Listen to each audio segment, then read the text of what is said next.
હાલ ઉનાળાનો સમય ચાલી રહ્યો છે અને આકરી ગરમી પડી રહી છે. તેવા સમયે ગરમીથી રાહત મેળવવા લોકો ઠંડા પીણાનો સહારો લેતા હોય છે. સાથે ભોજનમાં કેરીના રસનો સ્વાદ પણ માણે છે.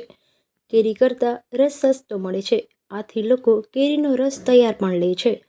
આ રસ કઈ રીતે તૈયાર થાય છે તે જાણીએ તો કેસર કેરીની સાથે લાલબાગ, તોતા, હાઉફૂસમાં કેરીમાંથી રસ તૈયાર થાય છે.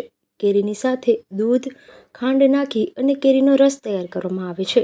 ઉનાળાના સમયમાં બજારના ફળોનો રાજા ગણાતી કેરીનું આગમન થઈ જતું હોય છે. લોકો કેસર, હાઉફૂસ, લાલબાગ સહિતની કેરીનો સ્વાદ માણે છે.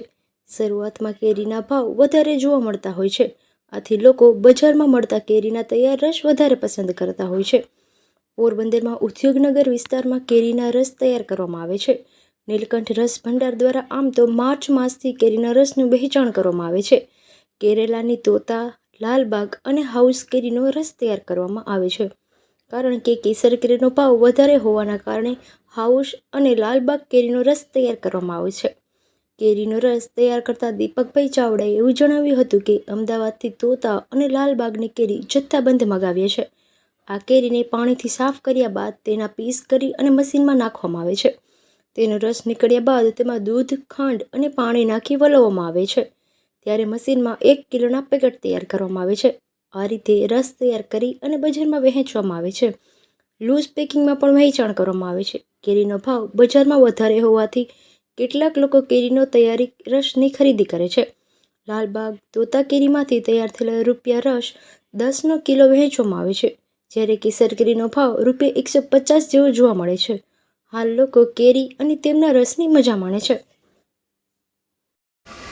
Okay start. મારું નામ દીપક ચાવડા. અમે પોરબંદરમાં નીલકંઠ રસ ભંડારના નામથી રસનો વેપાર કરીએ છીએ અને અમે માર્ચ મહિનાથી ચાલુ કરીએ છીએ. અમે કેરાલા સાઈડ, આંધ્ર સાઈડથી કેરી મંગાવીએ છીએ અને અહીંયા એની પ્રોસેસ કરી અને 50-50% બેયનું મિક્સ કરી અને રસનું ઉત્પાદન કરીએ છીએ. અને રસની અંદર અમે ખાલી ખાંડ, દૂધ અને બરફનો જ ઉપયોગ કરીએ છીએ, એ સિવાય કોઈ વસ્તુ વાપરતા નથી. અને છેલ્લા અમે 12 વર્ષથી આ પોરબંદરની અંદર આ જ રીતથી રસનું વેચાણ કરીએ છીએ. એની આખી પ્રોસેસ કઈ રીતે હોય? એમની પ્રોસેસ એવી રીતના હોય છે કે પહેલાં કેરીને ધોઈએ, પછી એના ડીટીયા કાપી અને એને ચીરું કરીએ, પછી મશીનમાં નાખી અને એક બાજુ રસ નીકળે, એક બાજુ ગોટલા છોતરા નીકળી જાય, એ ટાઈપનું મશીન હોય છે. પછી રસને અમે વલોણામાં નાખી અને રસ, દૂધ, બરફ અને ખાંડ એ 4 વસ્તુનું મિક્સિંગ કરીએ છીએ. એ મિક્સિંગ કરી અને પછી 1 કિલોના પાઉચ પેકિંગમાં અમે તૈયાર વેચીએ છીએ. સામાન્ય રીતે કઈ કેરીનો ઉપયોગ કરો તમે? સામાન્ય અમારે મોસ્ટ ઓફ તોતા, ગોલા અને લાલબાગ 3 કેરી વધારે આવે છે એમ, અને એનું 50-50% મિક્સિંગ કરીએ છીએ અમે. ખાસ કરીને 1 કિલો કેરીમાંથી કેટલો રસ નીકળતો હોય છે? અમે ફૂલ પાકેલી કેરી હોય તો 500થી 600 ગ્રામ 1 કિલો કેરીમાંથી રસ નીકળે.